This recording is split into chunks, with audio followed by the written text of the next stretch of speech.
Hey everyone, welcome to a new episode from Pro Engineering. This is it's probably a Tamiya frog, although it may have been a Brad at one point or a Lancia Rally. We really don't know. What we do know is that I've got a buyer's guide video coming up soon on the frog, and I don't have a frog. So I've slapped this thing together when I was working on another project. So I figure let's further assemble this into a frog so that I have a frog to test. Now, the good news is the car is, it's pretty much assembled. I don't know if we have bearings or, oh God, we have bushings. I really don't want to take the transmission apart and put some bearings in it because I don't know oh, wow, I'll be damned. So this actually doesn't have a diff. This has the spool. So it's not a frog. It was something else, perhaps a Lancia or a Brat. I'm going to think about this. I might leave this in here just because I don't want to deal with it. This car has a couple of vintage upgrades. I believe this is a CRP bumper and skid plate. Fairly certain that's CRP. We'll talk about this in the buyer's guide. I have some other parts. I have these Nerf bars, which I never really cared for, but I had them in a drawer, so we might as well throw them on the car. And I've also got these front shocks. We're going to install those here. We're going to install those somewhere when I figure out where they go. We'll start with the front shocks. I know there's hardware that I don't have, but we're going to put one mount right here at this hole, and the other is going to have to be this upper pivot, and that's going to be our problem spot. So let's take this out and see what we're dealing with. What we have here is a shank style screw. We've got a machined body and then the threaded end, and that's how this would work in here. So what we're going to have to do is replace this with a sleeve and then put a screw through it, and then on top of that sleeve we're going to have a spacer and then mount that through this hole. So let's see if we've got something. And I've usually got all kinds of goodies in my, oh, look at that. I think there's from a Blackfoot. If this fits. Oh, there it goes. Yep, it's not perfect. It's sticking out a little bit too much, but I think it's gonna work. Next, we need a screw. This is pretty long. That can go through this, have a spacer, and have enough thread for a nut. And I think we've got our boy right here. Theoretically, I could cut this down. I just don't want to because I don't know what plans I have for this car, and I would rather have this reversible than waste these perfectly good brass sleeves. So what I'll do is I'll get some, let's see here, a washer at the back. We'll use a lock nut. And actually, before I do that, I do want to ensure, nope, it's not long enough. Now here's the interesting bit. I cannot torque this down, obviously, because it'll lock the shock in place. So we may even get a longer screw. Who's this? This sucker here, which is 34 millimeters long. Please marvel at my hackage. These are some disc springs that I found, and then I just ran a 35 millimeter long screw through the hole. I ran a lock nut up that side. This way, we've still got some play in the shock, but now I can torque this down and not reduce my play here. We'll come back onto the top of the shock mount, slide that on in, put a dab of Loctite. This is totally the wrong screw, but I'm also out of lock nuts, so we'll just put that in there. And there you go, lock it down. All right, and now we've got some slop here. We probably should open up this shock and see what's in this. And there's nothing in it. So what you can do is go ahead and fill this guy up, and just note that this is a equalizing tube. This means that any air will be expelled and into this tube. The problem that we seem to be having is that I can't get this washer or this spacer out. There is a O-ring inside there that is completely ruined, and it's just gonna leak. So for this application, we're just gonna slap that right back on there, probably put a little bit of thread lock, and just run this cosmetically. I have a pretty rough set of these, and those are the ones I'm going to work on to see if I can get these rebuilt. So for this, we're going to do the same thing here. So I'm going to use this hole right here, which is not tapped. So we'll just use our bottom tap right here and go ahead and tap it. Okay, we'll put a little bit of thread lock in there. Take our screw, put the sleeve over it, send this straight on down here, and using all three of your hands, just thread that on in. We'll just sit it there and let it dry, and that will give us our utterly useless shock. But it looks cool. Well, it looks like I put a thing on it anyway. That can be arguable if it's cool or not. We'll just do all this to that side. All right, cool. So those are installed. That looks pretty slick. I really wonder how much these did back in the day when they were new. I suspect that they helped a little bit. So next, let's move on to installing these Nerf bars. I don't know how they go. I think, okay. So that has to come out, which is probably going to be too short now. And then we'll install, this one will be fine. And this, that's going to be way too short. I got this 14 millimeter long self-tapping screw, and that should give us more than enough bite. And then here at the rear, we'll install that 12 millimeter again. So I'm going to thread this in and then slot it into the hole and then turn it backwards until it drops into the original cut. And there it goes. Turn that right in. And the other side. We are getting there, taking a little bit away from what the frog is supposed to look like, but hey, I've got these parts, I've got this frog, and we might as well do something with them. Let's turn our eyes back at the transmission. Again, this does have the spool of the Brat or the Lancia Rally, so I would leave it, but this is highlighting the frog and the difference between the frog and the other car, so we have to put a differential in this. And we're not going to put in the trash it came with because ball diff. If anybody's curious on how to do this installation, I'm not going to cover it here because I have an entire video covering this installation, the build of the MIP ball diff, and the installation into a Blackfoot. I am going to come back before I install this because this technically is not compatible with this set of gears in here, so we'll make this fit. So I had this parts Blackfoot transmission, of course, with a bad differential, and I wanted to compare the Blackfoot counter gear versus the Frog or Lancia Rally and Brat together. So this is what we have to change.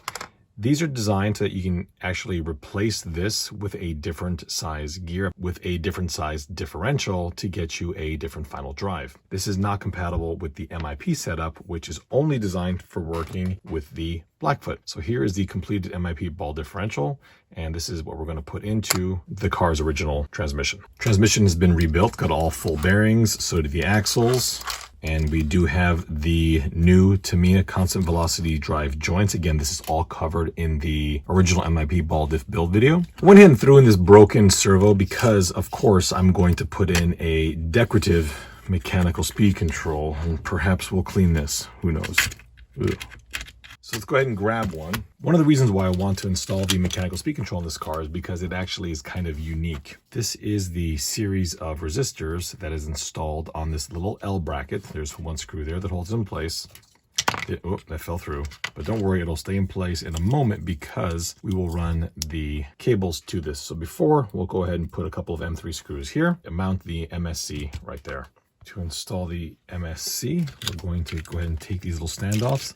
These should be the gray of the chassis, but I can't seem to find any, so I'm going to use these King Blackfoot ones that I have, as well as a couple of 14 millimeter long M3 screws. All right, there it is. So that'll go there, and this goes in here, and then we'll screw it in place like that. We gotta put one more right there. As it turns out, I had the MSC backwards. This is the way it should go on there.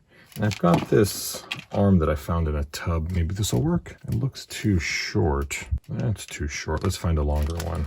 So to attach the servo arm to the MSC, we're going to use these three parts. This is a tie rod whose threaded end broke off. This is a RC10 ball stud whose stud broke off. And then here is a Tamiya ball cup that's stripped out here and far too ruined in here to do any good. So to me, it's all about just repurposing these parts, which would otherwise go to the recycling bin. We'll just glue this ball cup onto the end of the arm and then stuff this into that hole, which is already, as it turned out, oblonged out, and then just glue it in place. Okay, and there we have it. Looks operational to me. Okay, the next thing we have to do is route the wires for the resistors. So we have to hide these wires because I don't like really cutting this stuff off. You never know of what use they may be in the future, so let's just bundle them up and stick them down here.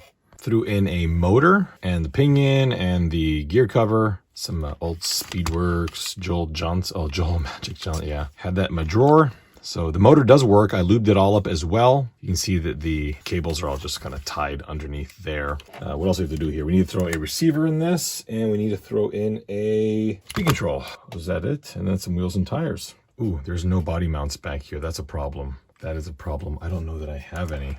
I have this one here in the front, so we're gonna have to look and see if we've got one. Otherwise, we either have to make something or order something on eBay. And so far, I've found everything I've needed, so that'll Be nice if I don't have to buy something. All right, let's get a receiver and a speed control. Found some wheels in my wheel bin. So there we go. I've got some good front and rear tires. I really wish I had some older ones. These are obviously re-released since they're nice and bright white. The vintage ones would be a bit more yellowed. So that's okay. We'll use these anyway. Actually, I have some old ones on my Hornet. I might steal the ones on the Hornet, but we'll see. Next, I want to get this thing operational. So I've got my ESC and my receiver that we're going to use. Problem is the driver goes here, and this is a driver that I had in my drawer, which means we can't use this space for the driver. And this is what I typically do with my frogs, or actually any of my ORV cars, is leverage all of this hidden room down there. I think we'll be able to take the receiver and perhaps stuff it in right here. Yeah, that's rough too, just because of the size of the crystal. Will the ESC? Boy, we may have some problems here. Here's what we did. Flipping this over, I installed the receiver here. Now, this is not the receiver I showed you, but there's a reason why I put in an old school low band radio, and we'll talk about that in a minute. There is our ESC stuffed in here, which I've never done before, but it fit quite nicely. I just put a little piece of tape on the backside of this black brace, stuck right down. And I can even access all of the pots right through there. So that's kind of nice too. And it really gives a stock look. That's also cool. The last thing we have to do now cosmetically is install the driver. So how am I gonna do this now on camera? Of course, I'm gonna mess this up. Go right there, and I hope that's even. Here we have the car's low band antenna, and I wouldn't have to deal with this if I had used a 2.4 gigahertz radio, but then we're missing the. For those of you not familiar with the Frog, these ridiculous little things, do it right here, just like that, and you screw them in. There's two of them, one for each side. We'll put the other one on in a second, but this bad boy here, which just terminated this little ring, is our antenna. No joke. And then you do this. And every rollover, you destroy your car's antenna just a little bit more. To hold it in place, a little bit of shrink wrap. Actually, we'll grab a battery while we're here. I run these smaller battery packs, and normally I have a SLS printed battery retainer that goes in here, and I can't find it. So we'll just set that there, and obviously it's gonna fall out, but it's fine for now. Okay, we'll plug all this in. Cool. The Novak's power switch is in the factory location. And now, radio's on. I don't know which way the switch goes. And give it some gas.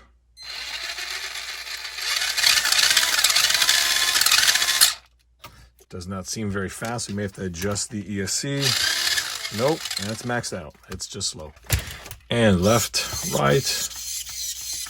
The last thing is a body. So one of those is on order and will be here pretty soon.